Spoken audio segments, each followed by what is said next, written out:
Meet দাঁড়াও।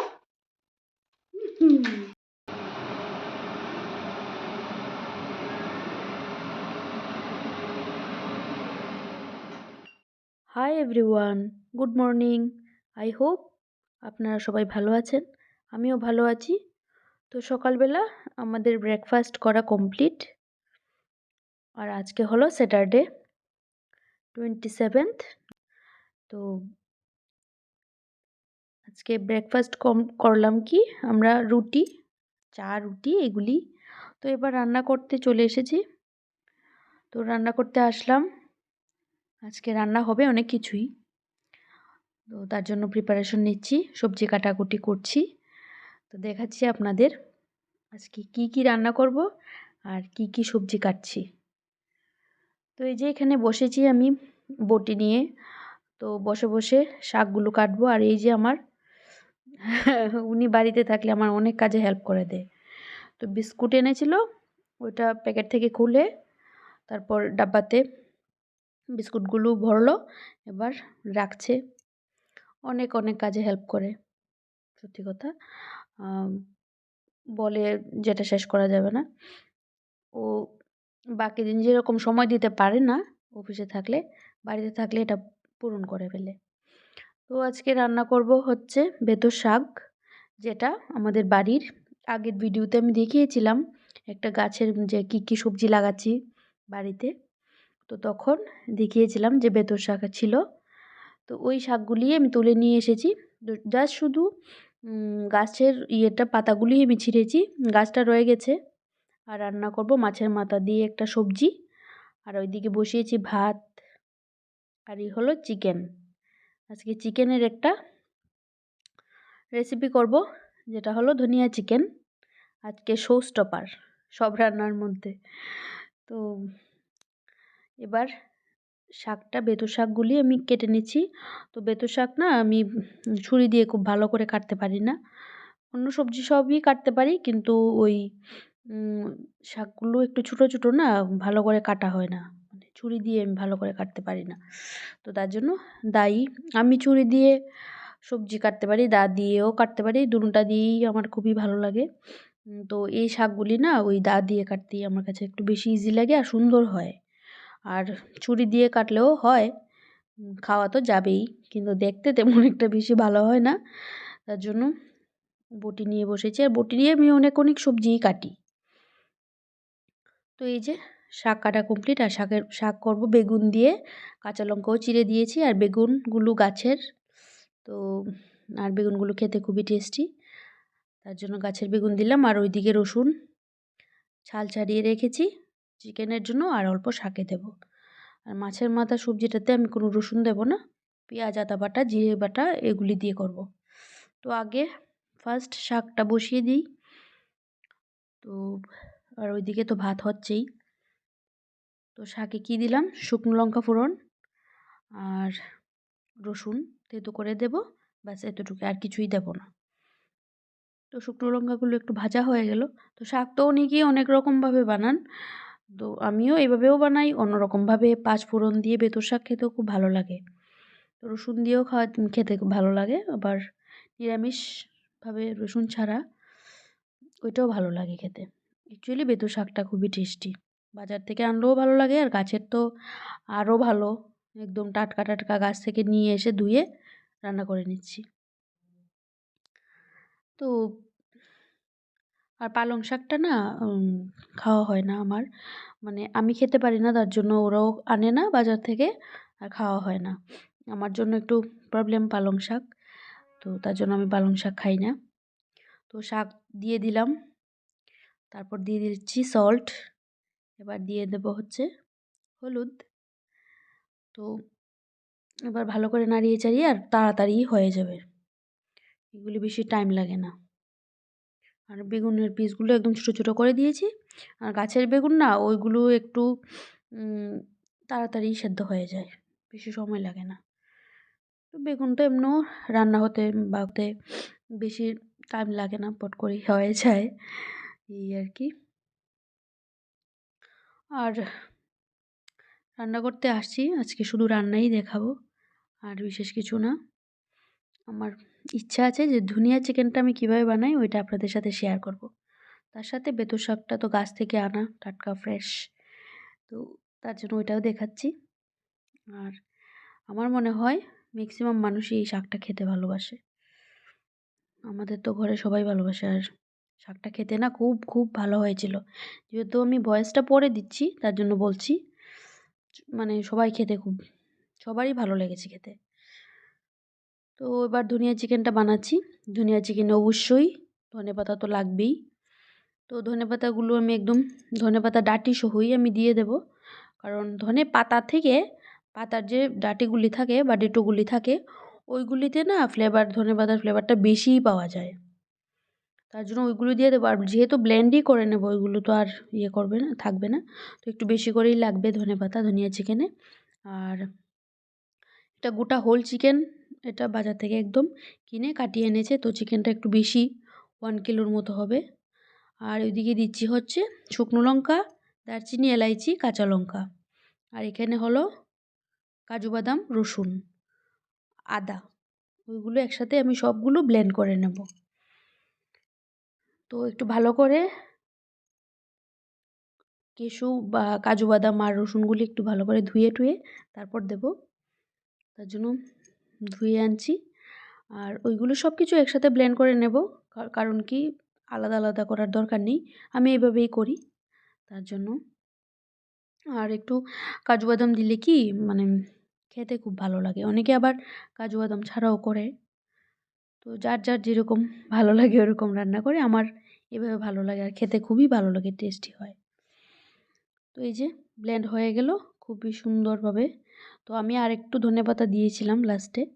আর ওইদিকে ভাই স্যালাড বানাচ্ছে, তো ওকে দিয়েছি তুই স্যালাড বানা, আমি ওইদিকে রান্নাটা করে নিই। আর উইন্টারে মানে ঠান্ডার সময় বিশেষ করে দেখবেন মানে গরম গরম রান্না করে খেতেই ভালো লাগে। ভাত তরকারি যদি ঠান্ডাও হয় খেতে একটুকুও স্বাদ লাগে না বা ভালোও লাগে না। তার জন্য আমি দেরি করেই রান্নাটা বসিয়েছি, যাতে গরম গরম রান্না হয়ে যাবে আর খেয়ে নেব আর কি। তো এই যে মাছের মাথা সবজিটা, ওইগুলিতে অনেক কিছু দিয়েছি, গাজর, তারপর বিনস, তারপর শিম, বেগুন, আলু, তো ওইগুলো দিয়েছি। তো ওইদিকে আমি ধনিয়া চিকেনের জন্য কড়াই বসিয়ে দিলাম, তেল দিয়ে দিলাম। তো তেল একটু গরম হয়ে গেছে, এবার পেঁয়াজ দিয়ে দিচ্ছি। আর পেঁয়াজ বাটা তো দেবো না, তার জন্য একটু বেশি করে পেঁয়াজ কুচি। আর ওটাতে মানে ধনিয়া চিকেনে আমি পেঁয়াজ বাটা কখনো ব্যবহার করি না, ইউজ করি না। এরকম করে একদম কুচি কুচি করে পেঁয়াজটা ভালো করে দিলে এমনিও তরকারিতে মিশে যায়। তো একটু সল্ট দিয়ে দিয়েছি, কেন কি পেঁয়াজগুলি তাড়াতাড়ি সেদ্ধ হবে।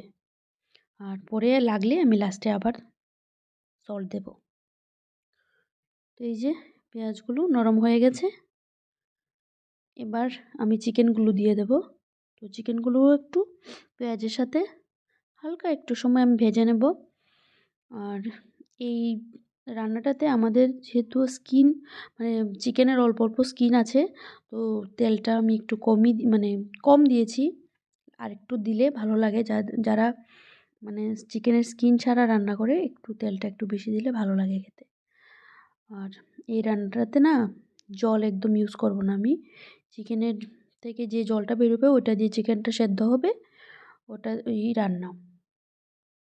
আলাদা এক্সট্রা কোনো মানে ঝোলের জন্য কোনো জল টল আমি ব্যবহার করব না। তো তেজপাতা দিয়ে দিলাম। এবার আমার কড়াইটার মানে চিকেনের কোয়ান্টিটি অনুযায়ী কড়াইটা হয়ে গেল ছোটো, রান্না করতে একটু প্রবলেমই হচ্ছে, মানিয়ে নেবেন। তো ওই কড়াইটাতে আরেকটা তরকারি বড় কড়াইয়ে আমি রান্না করেছিলাম, ওইটা আর ধোয়া হয়নি, তার জন্য তার দেরি হয়ে যাচ্ছে, তাড়াতাড়ি করে ওইটাতে বসিয়েছি। আর এখন মানে জায়গা হচ্ছে না, লাগছে তো কুই না, আর একটু সেদ্ধ হয়ে গেলে এমনি কমে যাবে। তো কষ্ট করে করে নিই। তো এবার দিয়ে দিলাম হলুদ। তো দিয়ে আর হলুদটা একদম খুব বেশি দেব না, একটু কমই দেব, কারণ কি বেশি হলুদ দিয়ে দিলে ধনিয়া চিকেনের যে একটা গ্রিন গ্রিন কালারটা ওইটা আর থাকবে না। তার জন্য আমি হলুদটা দিয়েছি, খুব আহামরি কালার যাতে না হয় ওইরকম দিইনি। তো সাইডে দেখতে পাচ্ছেন বাটিতে আছে দই, দইটাকে আমি ফেটিয়ে বাটিতে রেখেছি। আর এবার দিয়ে দিয়েছি জিরে গুঁড়ো আর ধনে গুঁড়ো। তো ওইগুলো দিয়েও আর একটু সময় ভালো করে নাড়িয়ে চাড়িয়ে তারপর আমি ওই মশলাটা যে পেস্ট করেছি, মানে কাঁচা লঙ্কা, ধনে পাতা, কেশু, তারপর আদা বাটা, রসুন বাটা, ওইগুলো দিয়ে দেব। তো এবার আলু ছাড়া তো আমাদের চলে না, ধনিয়া চিকেনেও আলু লাগবে। কেউই ধনিয়া চিকেনে কখনো আলু ইউজ করে না, কিন্তু আমি দিই। আর খেতে না খুবই ভালো হয়েছিল। তো সবাই আলু আলু আলু কোথায়, চিকেনে আলু নেই, মানে মাংসতে আলু সবারই লাগে। তো তার জন্য আলুগুলো আমি একটু নুন দিয়ে, জাস্ট হলুদ দিইনি, নুন দিয়ে ভেজে নিয়েছিলাম। তো এবার দিয়ে দিচ্ছি দই, টক দই। তো এটা দিয়ে, তো দইটা দেওয়ার পরে তারপর আমি যে মশলাটা পেস্ট করে রেখেছি ওইটাও দিয়ে দেব। দিয়ে একসাথে ভালো করে আবার একটু সময় কষিয়ে নেব। আর যত বেশি কষানো হবে তত বেশি টেস্ট হবে। তো এবার এই যে দেখতে পাচ্ছেন যে কড়াইটা না ছোটো হয়ে গেছে, খুবই কষ্ট হচ্ছিল নাড়াতে চাড়াতে, পরে না যায় ওরকম ইয়ে করতে। তো এই যে মানে চিকেনটা যত বেশি কষানো হবে আর দই দেওয়ার পর না বারবারই নাড়তে হয়। তো ওই যে চিকেন থেকে যা জল বেরিয়েছে ওই জলেই কিন্তু সেদ্ধ হবে, আমি আলাদা এক্সট্রা কোনো ঝোল দেইনি। আর আমি সল্টটা আবার একটু দিয়েছিলাম, ওটা দেখাতে ভুলে গেছি। তো আগে একটু দিয়েছি পেঁয়াজ ভাজার সময়, আর পরে আবার একটু স্বাদ অনুযায়ী পরিমাণ মতো একটু দিয়ে দিয়েছি। তো মোটামুটি ভালোই কষানো হয়ে গেছে, চিকেনগুলোও ভালোভাবে সেদ্ধ হয়ে গেছে। তো আর একটু সময় কষিয়ে তারপর নামিয়ে নেব। তো এই যে চিকেনটা, আর আমি তো আর ঝোল টোল কিছুই দিইনি, ভালো করে মানে কষিয়ে যাওয়ার পর নামিয়ে নিয়েছি। নামানোটা আর দেখাতে পারিনি, যেহেতু একা হাতে ভিডিও করি একটু প্রবলেম হয়ে যায়। তো যদি ভালো লাগে তাহলে আপনারাও ট্রাই করতে পারেন। যদি কোনো অসুবিধা হয় তাহলে বলবেন, আমি আবার বলে দেব। তো যদি আমার এই রেসিপিটা আপনাদের ভালো লাগে তো অবশ্যই আমার চ্যানেলটিকে সাবস্ক্রাইব করে দেবেন, আর লাইক করবেন, শেয়ার করবেন, এতটুকুই বলার। তো আজকে কি কি রান্না হয়েছে? রান্না হয়েছে হলো এই যে এদিকে ভাই যে স্যালাড করেছিল, মানে স্যালাড কেটেছিল, ওইদিকে ওইটা ধনিয়া চিকেন আর মাছের মাথা দিয়ে বিভিন্ন রকমের সবজি দিয়ে রান্না, আর হলো শাক, বেতর শাক, আর আছে ডাল। এতটুকুই আজকের মেনু। তারপর খাওয়া দাওয়া করব। হয়ে গেল সন্ধ্যা, দুপুরে খাওয়া দাওয়ার পর একটু রেস্ট করছিলাম। এবার হয়ে যাচ্ছি রেডি হচ্ছি, যাব একটু বাজারে, তো দরকারেই যাব। তো আমি আর ভিডিওটা আর বাড়াবো না। আজকে দুইটা ওই শাক আর ধনিয়া চিকেনের রেসিপি দেখাতে দেখাতে ভিডিওটা অনেকটাই লম্বা হয়ে গেছে। তো যেহেতু রেসিপি ভিডিও দেখাচ্ছি, ওর বেশি কাটাকুটি করা যায় না। তো আশা করি আপনাদের ভালো লাগবে। ঠিক আছে, আর এবার বাইরে না প্রচণ্ড পরিমাণ ঠান্ডা, তার জন্য দুপুরে একবার দিয়েছি, এবার আবার ভালো করে ফেস অয়েল টয়েল দিয়ে, না হলে গাল টাল ফেটে না আমার খুবই খারাপ অবস্থা হয়ে গেছে। তো এভাবেই চলে যাব। জ্যাকেট পরলে তো আর ভিতরে ভালো জামা থাকুক কি না থাকুক এটা কেউই দেখে না। আর এত ঠান্ডা লাগছে, কোথায় আছি, কাশ্মীরে আছি নাকি আমাদের ত্রিপুরাতে আছি বোঝা যাচ্ছে না, প্রচণ্ড ঠান্ডা। তো এই যে রেডি হচ্ছে, আর ছেলেকে নিয়ে যাব না, আমি আর হাজব্যান্ড যাব। তো ও রেডি হয়ে গেছে। তো তারপর আসছে আর একটা সুন্দর একটা ভিডিও প্ল্যান করেছি, যাব একটা জায়গায় ঘুরতে, দেখি যদি পারি ভালো ভিডিও করব, আশা করছি। বেশি কিছু প্ল্যান করব না, বেশি প্ল্যান করলে আমার সাকসেস হয় না কখনো, মানে প্ল্যান পুরো পাংচার হয়ে যায়। তো এই রেডি হচ্ছে কি, আর চুলটা একটু আঁচড়ে নিয়েছি, তারপর লিপ বাম, একটু ফেস অয়েল দিলাম আর একটু লিপ বাম দেবো, বাস এতটুকুই। ঠান্ডার মধ্যে আর ভালো লাগে না। আর ওই যে উনিও রেডি হয়ে গেছেন, বেরিয়ে যাব দুজনে মিলে। আজকের মতো ভিডিওটা আমি এখানেই শেষ করব। আবার দেখা হচ্ছে নতুন একটা ব্লগে। সবাই ভালো থাকবেন, সুস্থ থাকবেন, আর আমাদের পাশে থাকবেন, সঙ্গে থাকবেন। তো এতটুকুই। বিশেষ কিছু আর বলার নেই। তো দুজনে মিলে রেডি হয়ে এবার বেরিয়ে পড়বো। আর এখানে আশা করি ট্রেনের আওয়াজ শুনতে পাচ্ছেন, আমাদের বাড়ির পাশে একটু দূরেই আমাদের স্টেশন, তো একটু ট্রেনের আওয়াজ শোনা যায় মাঝে মধ্যে। তো ওই যে ছেলে শুয়ে আছে, ওর না কাশি করেছে, তো ঠান্ডাও লেগেছে, আর ওয়েদার চেঞ্জ হচ্ছে, আবার গরম আসছে, তো একটু হবেই। ঠান্ডা লেগেছে কি এমনি স্কুলে যায়, দৌড়াদৌড়ি করে, ওইরকমভাবেই। কালকে একটু জ্বরও এসেছিলো, তো ওষুধ খাইয়েছি, আজকে আর জ্বর আসেনি। ওটা ওই সর্দি কাশি থেকেই হয়তো বা। তো হয়ে গেলাম রেডি আমি। আর কি আর সাজুগুজু করবো, এত ঠান্ডা বাইরে, যা শুধু একটু লিপ বাম লাগিয়েছি। তো এই যে আমরা দুজন, আবার দেখা হচ্ছে, টাটা।